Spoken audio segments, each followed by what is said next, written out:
weltare ɓiɓɓe fulɓe andu diine maɗa fedde heblo sukaɓe africa weltare tv takkusana yoni to likseyba gorgola to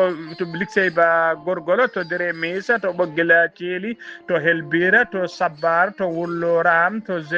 sillewola to zereka to fomo guileyta ko on takkusan juula ha to galle ceerno amadou dafto mbut ko on takkusan juula ha to galle ceerno idrissa diallo to butande ko taari ɗum kala ene jeeya e gardidi kabaruji men to leydi Mauritanie kanala projet agricole mo beylana ene haaɗi kay oolaga naaɓe ɗanade oɗo saaha joni saabu kay jogade ɓe kulhuli ko fate yooleɗo wuuro ngo e guure taari ɗum kala to leydi Sénégal Macky Sall gonnoɗo hoorejo leydi Sénégal o felliti tigui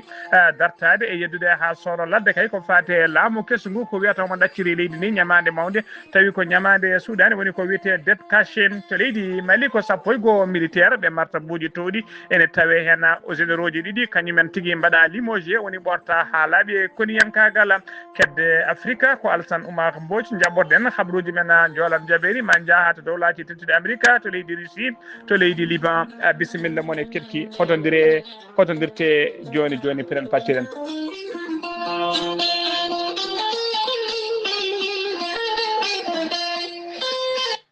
أعوذ بالله من الشيطان الرجيم الذين إذا أصابتهم مصيبة قالوا إنا لله وإنا إليه راجعون صدق الله العظيم batake jam gondaɗo hono Ali Amadou Demba jettiɗo ɗo wulago go e Amadou Demba Binel wondude e ba Alassane Demba Binel wondude e Abdoulaye Samba e Ibrahima Amadou Demba wondude Maymouna Aliou to Nouakchott eɓe duwono dendagal bandiraɓe ɓe gullo dendagal bandiraɓe ɓe duwono ɗum e bandiraɓe Nouakchott naɓe Barkewol naɓe Farala tunnaɓe e jaltugol aduna gorgol mabɓe biyetenoɗo Kumba Habi Ngone noon o yalti aduna koto magama ko ñande altine ɓennuɗo to yalti aduna to magama siftinde on noon hittinɗo wulango go ko Ali Amadou Demba eɗen pecca sunare men e dendagal ɓesgu makko eɗen mbiyade Allah yurmotomo yafomo harnamo aljanna kanko e dendagal mayɓe julɓe kala allahumma amina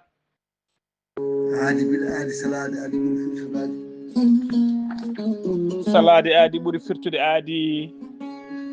ceerno Amadou Tidiane Diallo gorko mo melga wuuro jinneji wi ko firtata aadi mo adodira jande weltare ɓiɓɓe fulɓe andu diina maɗa weltare TV ceerno Amadou Tidiane Diallo ko wittiyanke leɗɗe ko safriyanke safruji fina tawa gandu bindi laaɓade leɗɗe jaadindo ɓalawale danwal kala ceerno Amadou Tidiane Diallo Allah lubrimo gandal omo safra rafiji kewɗi ɗi jiiɗa cirol ceerno Amadou Tidiane Diallo hewɓe noddi mbaɗi audioji mbaɗi vocal uji kolliri tigui guila jokkodiri e makko keeɓi ara ha hano hannirta ni guila e waɗnoɓe paralysie jippinoɓe leecce yanannoɓe borogal foof kolliri certi hen ha laaɓi ceerno Amadou Tidiane Diallo ko lamɗo reedu ko mallaɗo woni ceerno Amadou Tidiane Diallo ne yaraɓe wonduɓe kista fibram dogam sitta rewɓe ɗon koɓe sowade rewɓe dartoraɓe kala ceerno Amadou Tidiane Diallo ne yaraɓe worɓe ustoraɓe gorago yawɓe yitede koye men jippiɓe leecce wonduɓe prostate kala ceerno Amadou Tidiane Diallo hayso prostate ma koko ɓurno ala ko heddi so wona no oppiré so jokkodiri joni docteur eɓe ma namdema holo safara mo ƴettata ceerno Amadou Tidiane Diallo e witteji makko omo yiiti leɗɗe ko fate estomac ma no fotirno kala e nder balɗe tati mbatta ñamde e yadde kala ko kaajeɗa ceerno Amadou Tidiane Diallo gorko mo melga wuuro jinneji ene andi dendagal kilɗe makko eɗo saaha mo tawede France numéro makko WhatsApp ko numéro makko appel kadi mbatta ko 00336 04 04 66 27 ceerno Amadou Tidiane Diallo base makko ne tawe to Nouakchott tawi ɗo ɓiyi ko numéro mo mbatta ko 46 94 21 91 ceerno Amadou Tidiane Diallo gay hoyɓi tan taweteɓe lappol palol dande maayo omo jogui base makko to Dagana ha to Rosso Mauritanie kala en tawi ɗon sehil makko ɓi nene makko ne wiye ceerno Amadou Dia gorko mo leeraɓe numéro mum mbatta ko 77 537 79 28 ceerno Amadou Tidiane Diallo base makko ne tawe to Dakar ene tawi ɗon miñi ko ne wiye Abdoulaye Diallo numéro mum mbatta ko 77 714 94 15 ceerno Amadou Tidiane Diallo ko labɗo reedu ko newiɗo sanne ko malaɗo wune mbadden danɗo faade ceerno Amadou Tidiane Diallo gorko mo melga wuuro jinneji.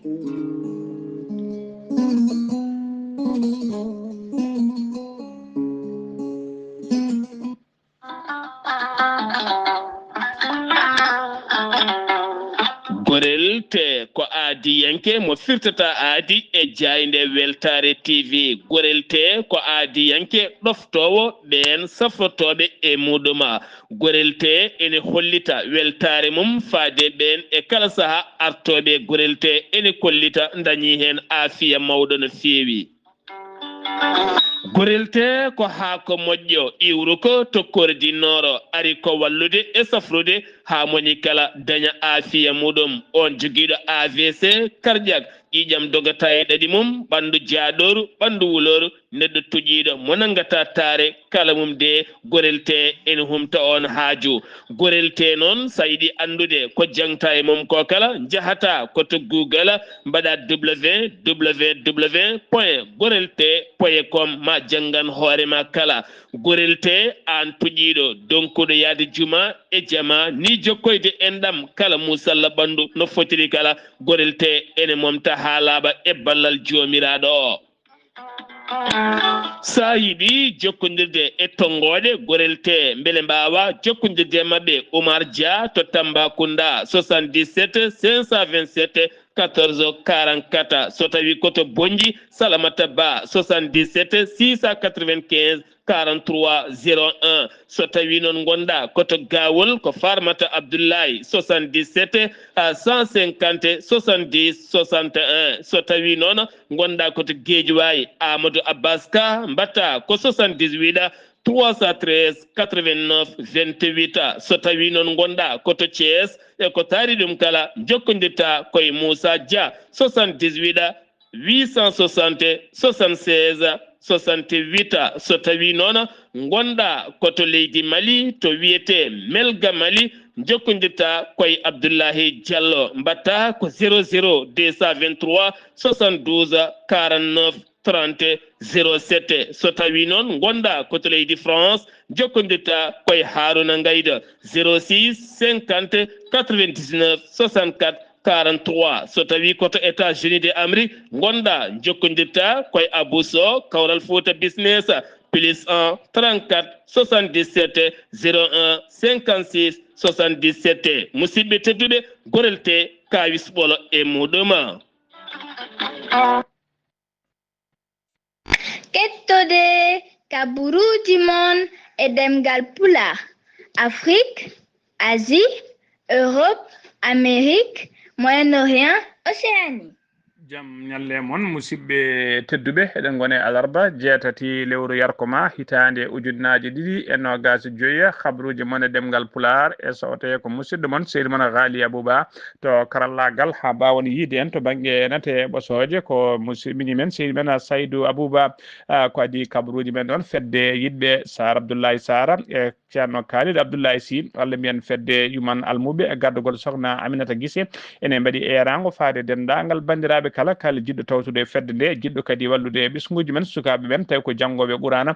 no janguiri jangde men ha timma guila e comci ha e leete ha e darabuji ha e mbajjuji e famillon ngaji kala eɓe namdi dendagal bandiraɓe kala kay mo Allah surani seyɗane jiɗɗo wadde hen junggo mum ɗe jokkodirta e gardiɗo fedde nde woni yummum sukaɓe on woni sokhna yummum almuɓe on woni sokhna Aminata Guissé sokhna Aminata Guissé noon mo tawe toon to wendu Bosoyaɓe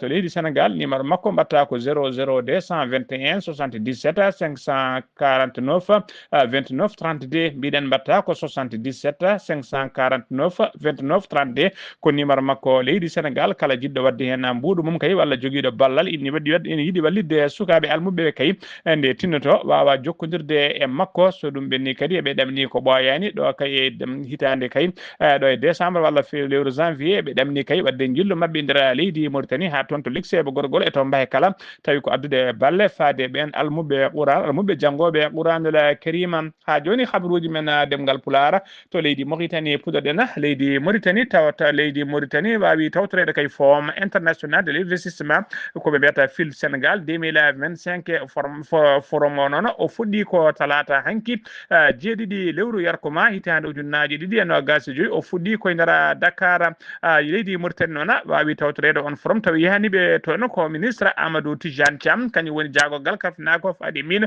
e wondude e l'industrie ko noon kadi e biteɗo Mohamed Cheikh Abdallah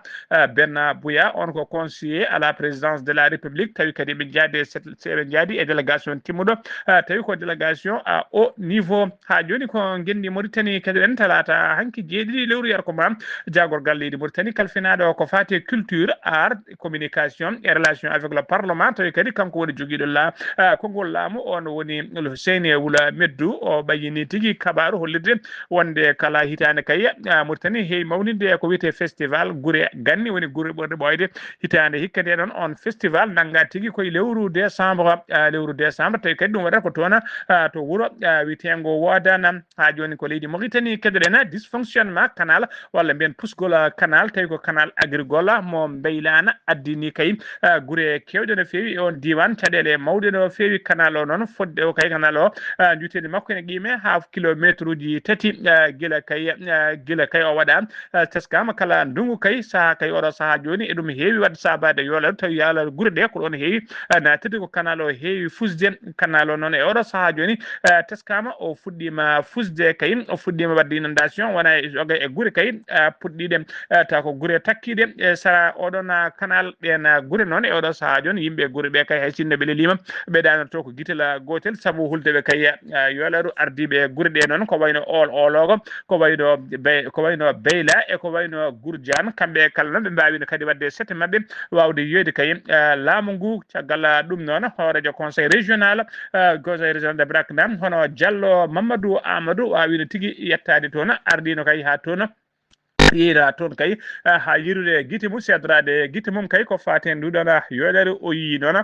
no canal o fusiri kay o holli o yeehi kadi ɗen guure kay oɗo saaha joni tawi ko guure ɓurɗe wonde menacé kay joguiɗe kulhuli kay yoleru ko ɗum noon on namdima noon commission nde comité de crise tafete ɗon tawi on comité de crise noon ko sagataɓe wuuro ngo rendinde sakuji kay ene lowa hen leydi ene pawa dow canal he kono ɗum teskama noon e kala saaha so ilam ɗam heewi soɓe jowi sakuji nde ɓe gaddirta goɗɗi kay tawata ko ndiyam felmima ɗin sakuji jeehi sakuji noon kadi ko caɗele mawɗe no fewi ɓe tafi kadi ko wiyete commission tawi ko commission comité permanent ɓen noon ko ɗon tigui gonata e kala saaha surveille kay ko walla tigui rende ko fati ɗemgal ilam ɗo yarata ha joni ko leydi Mauritanie keddoɗen Mohamed Cheikh Al Ghazouani hoore gendi Mauritanie o waɗi supervisé ñande altine ɓennuɗo ɗo cérémonie tawi ko cérémonie ko fati d'investiture walla mbiyen prestation de serment cuɓaɗo kaye kesso oɗo saaha joni baɗaɗo ko wiyete président de l'autorité nationale de lutte contre la corruption woni kalfinaɗo cetal haɓade ko fati e mbuñari e nder leydi Mauritanie omo wiye Jemal Mohamed El Yeddali ine tawtora cérémonie tawtorno cérémonie o noon jagorgal leydi Mauritanie tawi ko kañum woni secrétaire général à la présidence de la république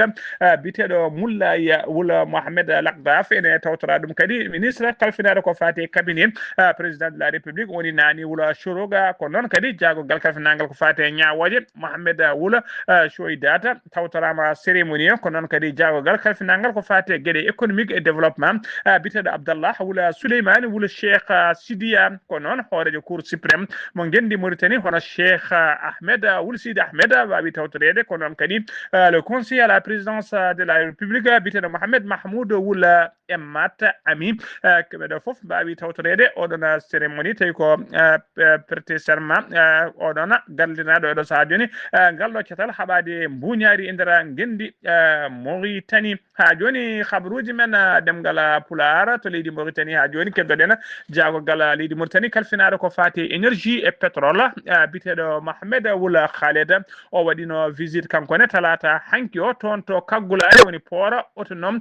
mo Nouakchott walla men port passeport d'amitié mo nak sot o arani to goto non Omar de c'était timmude wala délégation timmude no feewi o ɓe visiti non chantier ji ɗi ɓe visiti don chantier ji kay gondi e oɗo saaha joni mahe toon taw ko chantier ji ɓeydugol banduji woni dépôt ji mawɗi no feewi tawi ko dépôt carburant gondi e mahede toon oɗo saaha kala noon oɗo saaha mo kalten hattani dépôt ji ɗi ko fati moftoji carburant e nder port mo Nouakchott ɗina dépôt ji noon iɗi mbawi moftude ha capanɗe 6 tonnes so tawi noon golle gonɗe golle ɗe oɗo saaha joni so tawi golle ɗe kibɓi kay ma dépôt ji ɗi jogo hattani kay moftude ha 6 tonnes woni 183 000 tonnes so tawi ɗina gasi ma ɗum waw moftede e nder oɗon kaggulaji golle ɗe noon kiɓɓata kay ha laaɓa koye mayirɗe 2025 ma wot kay ko ɓuuri hen hewde ma gas ɗo e mayirɗe hitande gonɗen ndi wonande kay hono holiri on biteɗo Wula Khaled o holiri noon so tawi kay golle ɗe kibɓi kay ɗum addan kay batoji kewji no fewi tawi ko batoji mawɗi ma mbaw kostude ɗo e Nouakchott ɗi mbanje dendagal carburant moɗi gaddi kala taw kadi wona iɗi juppuɗo hen hunde heddi neɓeno ɗum to no adibu o holliri noon so ɗum kay laatima ma ɗum ustu ko fate cogguji ha tengti e transport ummade Nouakchott kadi faade ha toon to no adibu mo batoji ɗi mbaɗatno gam nawde toon oɗon carburant projet on noon ko fate ma gola ɗiɗon banduji ɗiɗi woni dépôt ji ɗiɗi mawɗi no fewi réservoir uji ɗiɗi mawɗi ko yiɗi hen dépôt goto hen goto noon ene wawi moftude no gas e 7 tonnes on golle mum kay oɗo saaha joni teskama ma golle ɗe gas ɗo e mayide 2025 so tawi ko dépôt ɗeɓo on hattande mum ko 100 tonnes on noon golle mum gasata ha laaɓa kay koye mayide hitande 2026 kabaruji men ɗemgal Pulaar c'est numima to port mo Nouadhibou to port mo Nouakchott paaɗen ko toon to leydi Sénégal enquête ma mbiyen audit interne baɗanoɗo e nder compagnie mordi compagnie laaɗi diwoje mo leydi Sénégal woni Air Sénégal tawi tigui koye dow tawi ɗum waɗi koye dow yamirore directeur général Air Sénégal hono biteɗo Tijani Ndiaye tawama tigui audit o noon holliri wonde kay biyeji avion kewɗi no fewi gujjama e nder compagnie jeeyama tawi ko biyeji ɗi jeeyaɗi nder mum ene qime ha 50 millions tawi ko France CFA e nder enquête hen walla audit o sappo jeyatato employé woni gollotoɓe juuɗe men tawama ene moddi hen direction générale waɗi fuɗɗima wadde sanctionné joyo e mabɓe hen joyo kay puɗɗima waɗede sanctionné tawi kadi ko salnoɓe ruttude haalisaji tuma ene nawi ɗi hen tato kam ndiwa ha laaɓi mbaɗama ko wiyete licencié ɓe ɗiɗo heddiɓe noon ndiwa heddiɓe ɓe noon tawa kadi ɗiɗo heddiɓe ɓen noon jowama ɗo e balɗe sappo tawi kadi ɓen ko délégué ji personnel Sénégal Airlines walla Sénégal Air Sénégal ha joni ko leydi Sénégal keddoɗen Suel ina tawe e nder falde Bignoma ko tana musɗo waɗi toon ko famille waɗi toon e nder ɓeɗo tawi witeɓe famille Diédhiou en ɗum ko ñande altine ɓennuɗo o ko miñiraɗo e mawniraɗo jalti aduna ñalawma goto tawi ko waktuji seeɗa tan woni hakkude mabɓe kamɓe ɗiɗo ɓe kala kamɓe ɗiɗo kala kala yoɓi pittali mabɓe koko wiyete malaise walla mbiyen crise cardiaque hen goto noon ene wiyetno attaba o woni miñiraɗo o ko enseignant on ko crise cardiaque yoɓi fittade mum e nder galle mum to legal bitegal Jakkoye ko ɓoyani mawniraɗo o kay biteɗo ɗo Mama Bourama ndeɗɗani kabaru o ko ɗon tigui fafti yadani hakkille mum ne dogdu fakkide no fewi ene fayi toon ten yettima jimi e goski miñum kañumne ko ɗon faɗi crise cardiaque ko hen wasi fittade mum ko hen hawri e ladial ko ñande talata hanki o noon ɓe mbira kamɓe ɗiɗo kala ha joni habaruji men ɗemgal Pulaar to leydi Sénégal ha joni keɗɗo Ousmane Kane kañum woni gouverneur région de Dakar o holliri kay wonde yo dokko ha laaɓa kay ɓen waɗoɓe cérémonie ji kay e dow voie publique woni e dow laabi beddaji walla dow bayaluji tawi alda e yamirore o holliri kay ɗum ɗon yo dokko ha laaɓa e nder Dakar no diderno o wi noon wonde kay ɗum gasiɗi en gueɗe kay o andu gasi ha laaɓi e nder Dakar o wi kay wonde kawoyi kay wadde cérémonie e dow voie publique woni e dow beddaji walla dow bayaluji ɗum noon ene adda kay ene waɗa ko wiyete o taw ko waɗoɓe mariage uji walla waɗoɓe ko fati e inde doli dewle e inde walla waɗoɓe cérémonie ji ko fati e aadaji e gueɗe baɗi noon kala ɗum noon kay so tawi alda e yamirore yo ɗum dokko ha laaɓa o wi noon kala kay jiɗɗo hutorade voie publique woni baɗɗo ɗum alay sagel kay balɗe tati ko adi cérémonie mum ara yetto to laamu to fewnede kayit ƴetta autorisation so jaɓanama waɗa so salnama woppa saabu o holliri ɗum ɗon ko watte e beddaji ko ardi foof ene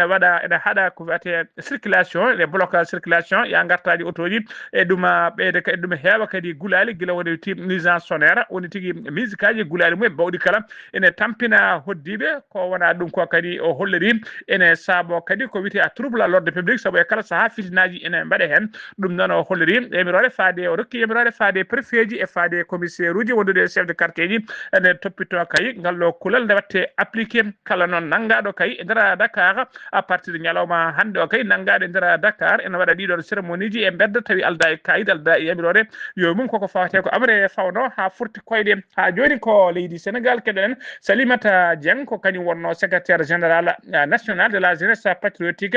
du Sénégal woni JPS koye mawɓe landa Pastef koye kokkoli hen ko hen jeeno ko kanko kadi nomano chargé de mission à la présidence ko nomanoɗo noon chargé de mission à la présidence de la République caggal kayde Pastef ari e jappere laamu o riwama e golle makko noon ha laaɓi riwama e golle makko ha laaɓi noon riwonimi noon ko addanimo riwede noon ko waddemo windande kay tawi koye hello makko Facebook e nder windande nde o windide noon o wi tigui ko Pastef entre négligence de la jeunesse et oublié de certains et oublié de certains militants firti tigui wonde kay oɗo saaha joni o holliri tigui wonde ko Pastef kay ene welsinino jeunesse o no fewi kadi yimɓe hewɓe tawi ko militant ji darannoɓe landaka e oɗo saaha joni koko jejjita ko fati kay e laamu ngu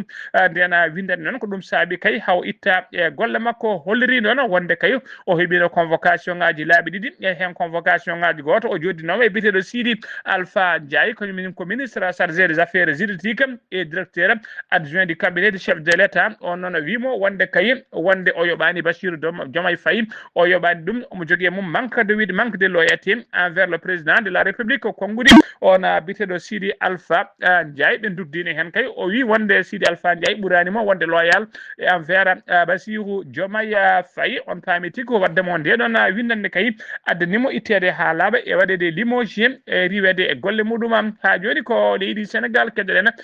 Macky Sall ko ancien hoorejo guendi Sénégal o yalti tigui o felliti tigui dartade ha laaɓa kay walla mbiyen o yaltini ko wiyete artillerie juridique lourde woni tigui kaɓirɗe tawa kaɓirɗe ɓuttino feewi gam taw ko justice haɓade kay ko fate ko laamu kesngu woni laamu Bassirou Diomaye Faye Ousmane Sonko ko dawri kay ummori kay takkudemo guila gaari e jappere laamu wiide kay wonde omo ɗacci ñamade ɓuttere no feewi taw ko ñamade suudare woni ko ɓe mbiyata dette caché e kala saaha kanko Macky Sall noon o wi kay o jaɓata ko golli kay e nder leydi he no wayi hewde ni e ko golli wayi hewde fayida ni o jaɓata tigui arɓe joni ɓe ene ulla hen ceenal ene kerƴina tigui gurdam makko ene kerƴina golle ɗe golliɗi kanko Macky Sall noon o felliti yaltude deƴƴere makko kay o felliti yaltude deƴƴere makko kay laɓɓinde hoore makko e laɓɓinde bilan makko kay ko golli wadde ko wiyete riposte tawi ko juridique calibré avocat makko noon hono biteɗo Pierre Olivier windi ɓatakeji ɗiɗi taw ko yamirore makko windi ɓatakeji ɗiɗi noon tawi ko ɓatakeji officiel faade institution ngaji mawɗi institution clé leydi ndi hen ɓatake goto fayi tigui koye ministre des finances et du budget biteɗo Cheikh Diba courrier goɗɗo fayi tigui koye président de la cour des comptes hono biteɗo Mamadou Faye ɓatakeji ɗiɗi noon ko namdade kay ko wiyete transmission du rapport mo IGE document mo cour de compte kay ko mo cour de document tawi ko document mo cour de compte kay tottono guila sappo e jeetati lewru septembre 2024 ko rapport noon foti tigui ko laɓɓinde rapport noon foti laɓɓinde situation financière publique tugui kay 2019 ha 31 mars 2024 on rapport noon ha ɗo kay ha ɗo to kalaten o wi tigui o meeɗani tigui publiéde woni tigui o meeɗa hollirede o meeɗani kadi haalane wonande kay les anciens responsables tawi ko concerné ko faati ko tuuma ko Macky Sall noon felliti tigui oɗo saaha joni laɓɓinde hoore mum ha laaɓa e addude kay e andinde aduna o kala wonde kay ala ñamade suudane nde o ɗacci e nder leydi hen o rendini noon e oɗo saaha joni cabinet ji kewɗi tawi ko avocat ji guila avocat ji Sénégal naaɓe ha avocat ji international ha expert uji finance kala o wawi rendinde ɗumen gam mbaɗa analyse mujumen ɗum kay ko ha alhaali o o laaba cerkay ha ande wonde kanko ha ñamade wotere tawi ko ñamade suudane ala mo ɗacci e nder leydi Sénégal Macky Sall kay wi jaɓata bila mo liggi o e nder kene wona décennie woni tigui kadi wona duuɓi sappo kay ko liggi ene tawa kadi yimɓe ne ulla hen ceenal ene mbiya haydara o liggaki walla ko ɗaccude leydi ɗi e ñamade tekkude no feewi habaruji men demgal Pulaar sen mimma to leydi Sénégal koto leydi Mali paadena to leydi Mali laamu leydi Mali riwi sappo e goho militaire jeeyaɓe e ko wiyete FAS woni forces armées et de la sécurité hono no holliri kay hono no holliri journal officiel mo tongode nima mo tongode sappo e ɗiɗi jaltuɗo alarba hande jeetati lewru octobre hitaɗo ujunnaje ɗiɗi e no gasi goo hen sappo noon ko martabuji officier goto ko sous officier ko par mesure disciplinaire noon ko ɗum tigui addaniɓe kay waɗede radie woni riwede ha laaɓa e golle mabɓe ena riwaɓe kadi hen ɗiɗo ko martabuji généraux ji ɓen goni général de brigade Abbas Dembélé wonko noon komo armée de terre wondude général de brigade Nema Sangare ko ɓeɗo ɗiɗi goni martabuji généraux ji so tawi noon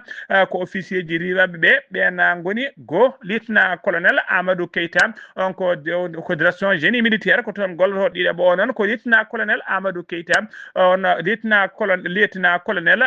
Momo Sidibé on ko garde national tataɓo ko lieutenant colonel Mamadou ɓurɗo lollide Cekoro Diara on ko direction matériel hydrocarbures et transport des armées so tawi ko nayaɓo ko lieutenant colonel Baba Dembélé komo armée de terre so tawi ko joyaɓo diwaɗo ko lieutenant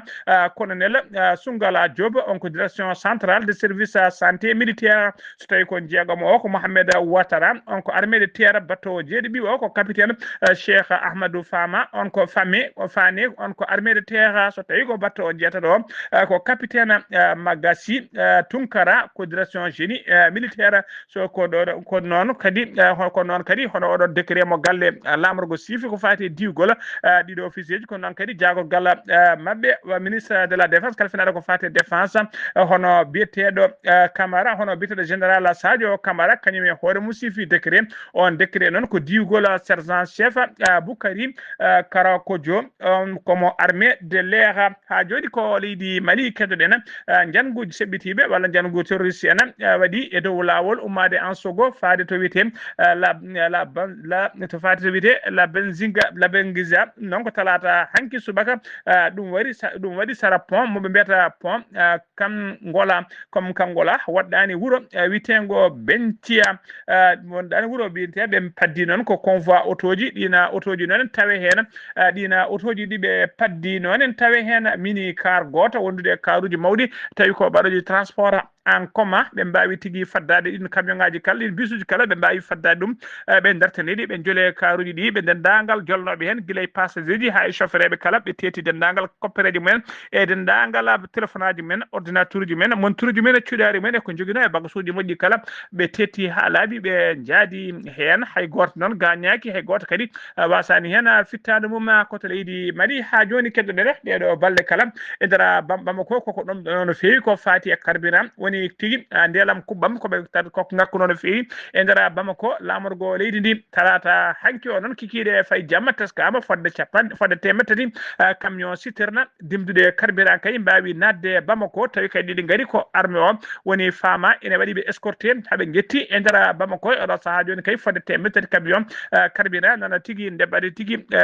juppe nana wangue e nder tigui station ngaji carburant e nder Bamako ha joni ko leydi Mali keddoɗen général Azimi Koïta hoore transition leydi Mali o bismima o joddima en audience noon e délégation parlementaire tawi ko jeeyaɓe cital bitegal alliance des états du Sahel e gardugol président du CNTM mo leydi Mali on woni Malika Diaw jonde nde noon waɗi koto palais de Koulouba e nder Bamako mujibu jonde noon mujibu pottital ngal noon ko yidde kay ɓeydude jokkodiral to banggue parlementaire hakkude leyɗele renduɓe ndeɗo fedde witede AES woni alliance des états du Sahel woni leydi Mali leydi Niger e Burkina Faso ha joni ko leydi Mali keddoɗen OCS ko cetal halfinaɓe ko fate haɓade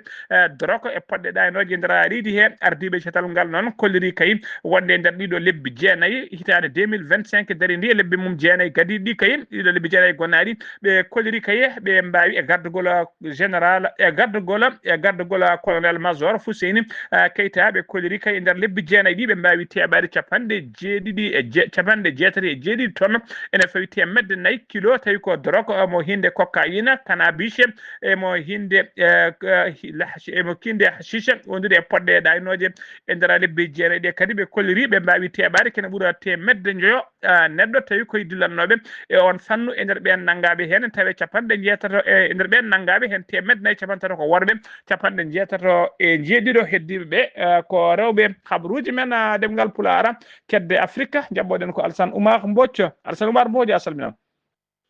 en calmitima Ghali Aboubacar calmini dendagal hettiyankoɓe Ayaw TV hawri men ɓurtentude e dongre Afrique e ñalawma hannde puɗɗo ko leydi hono Mali to nde e oɗo saha e jonte mayɗe ɗe aɓe keeɓi caɗele mawɗe no feewi ha teddinto to Bamako e tawi wasdeɓe kadi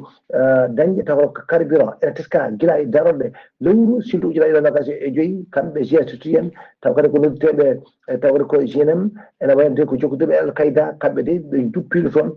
taw kadi ko sétanuji gadduno hono carburant gominoɗo kadi taw kadi ko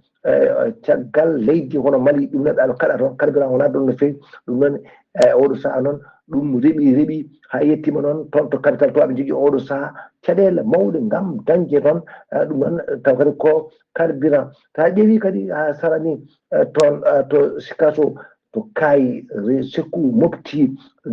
toon to Gao ene wonde kadi ɓen Manilaɓe ɗe jogui caɗele no kebri taw kadi ko carburant gam wawde kadi hutorade ɗum waɗa ɗum kadi e nder ɗum ko noon e oɗo saha noon capital o hoore mum ɗum e dañi caɗele mawɗe ko fati kono carburant hay sa yiiɗi kay yaade kay wadde kay hono woɗɗen gueɗe e utoji ma a wawa kay yaade e huldema wasdema dañde kay tawde ko carburant ɗum noon ɓurandema tan ko yaadude koyngal mbasa ƴettude kadi ono Burkina Faso ɗum noon ndeɗa wayno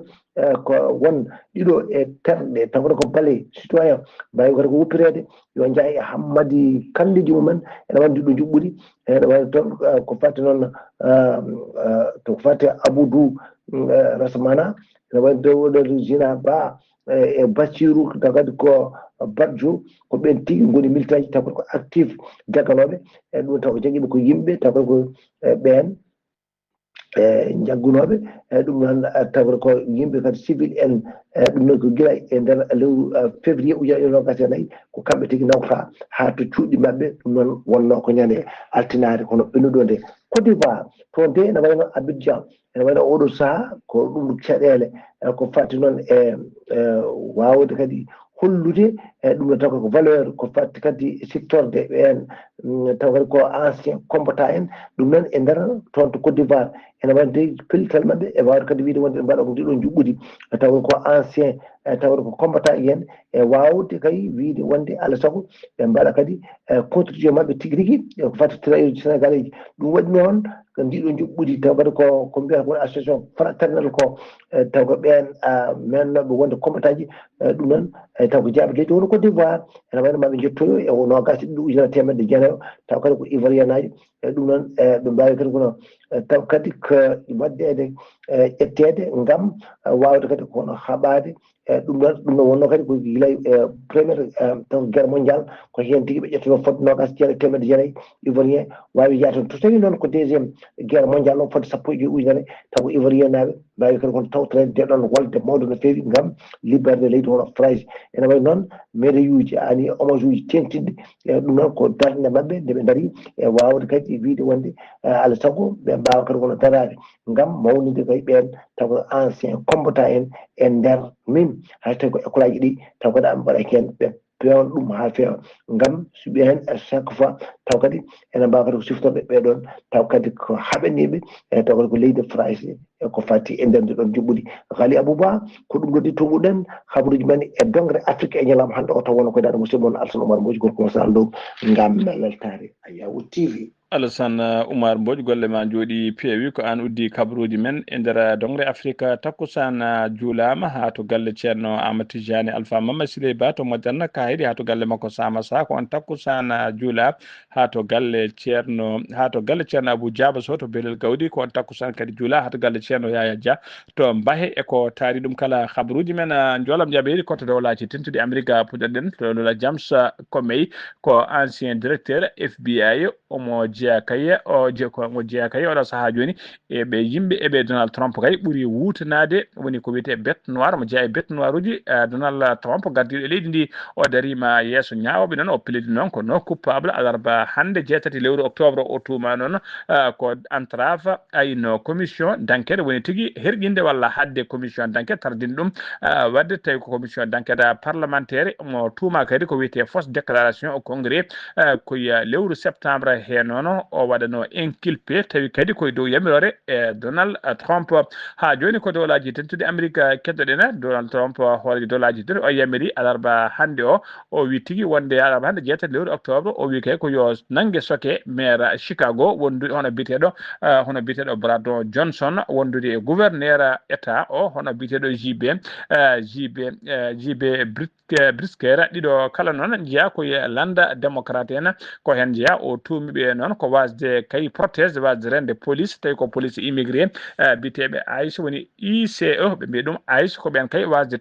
wadde ɓe protégé ko ɗum woni ko Donald Trump tumiɓe yamiri kay e oɗo saaha joni o wi kay maire Chicago e gouverneur kala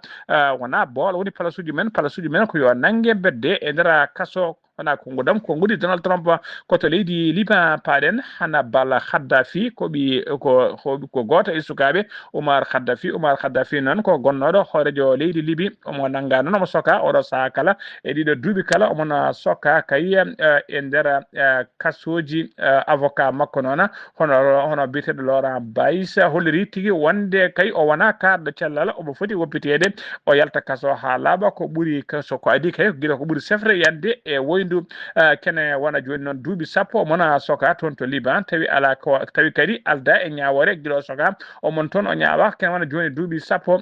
sabu kay ko guila décembre 2015 ko guila nden kay o nangano o soka tawi kadi o nangano koko fati enquête majjugol dirigeant goto chiite tawi ko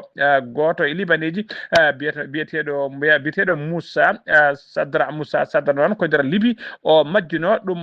ko nder Libi guila 1978 faade ñalawma hande hay goto anda to heedi yani goski makko e nder Libi koye ndina baadi hoye on enquête o nanguirno kanko ɓi Oumarul Khaddafi Hannibal Khaddafi o nawanoma noon ɗeɗo balle to hôpital o antirino toon seeɗa caggal nde heeɓi musalla kono o arti avocat nder kaso avocat makko noon holeri o artirama nder kaso kono ha joni o wona karɗo cellala koto leydi Russie udditen kabaruji men yimɓe tato mbarama alarba hande 7 lewru octobre e bombardement tawi ko missilaji leydi Ukraine ayni e nder région mo Belgorod région de Belgorod noon waɗɗani kerol hakkude leydi ɗiɗi bombardement o noon waɗi koye wuuro witego Maslova